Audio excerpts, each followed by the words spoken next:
All right, so we're on to the next step of getting the CRV up to speed. The oil change and the air filter replacement went really well. It turns out that the air filter that I put in was actually the wrong one, and so I had to go in and return that, but the previous air filter was in good enough condition, so we just left that there. You know, the check engine light did come back on, but it wasn't for the evap reason that we were expecting from the gas cap. Probably an O2 sensor issue, maybe the catalytic converter is going out, but the O2 sensors are on order, and that will be the third step that is being taken in order to get this back up on tip-top condition.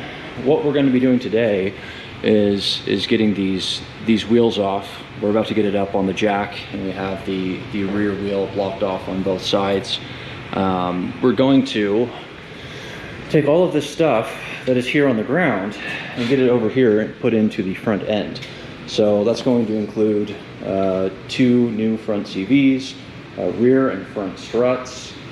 We have a couple of sets of ball joints, as well as sway bar end links and new rotors and brakes in order to go on the front. So this should be a pretty straightforward weekend project. Obviously, we don't really know what we're going to have to do until everything's taken apart. There might be some more that needs to be ordered, but otherwise we're going to get started on this and address some of the initial issues that we've seen.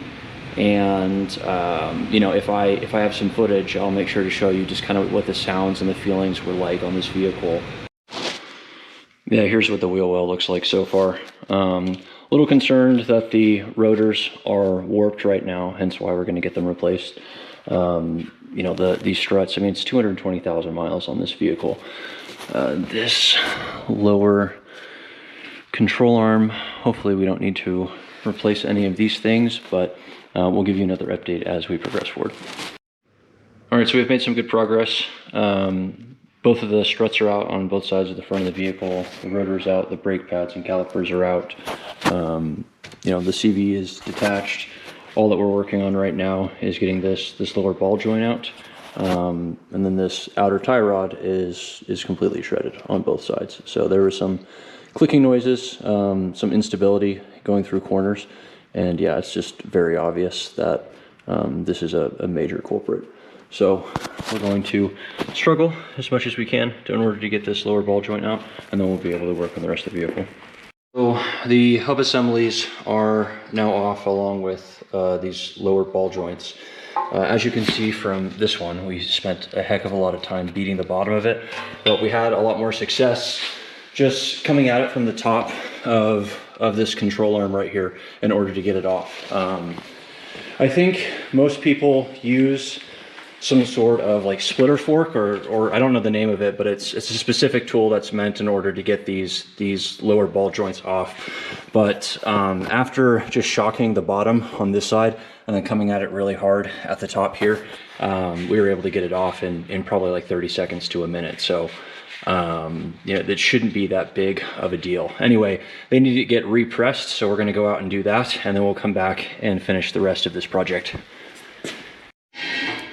All right, so the ball joints have been pressed, and we have one of the hub assemblies back on.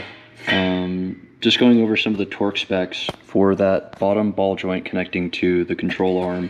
The torque specs are 43 to 51 foot-pounds, so start at 43 and then continue to tighten it until you're able to get the cotter pin through there. And then, surprisingly, for the 2006 and earlier models, the torque specs on the drive axle hub nut is 181 foot-pounds.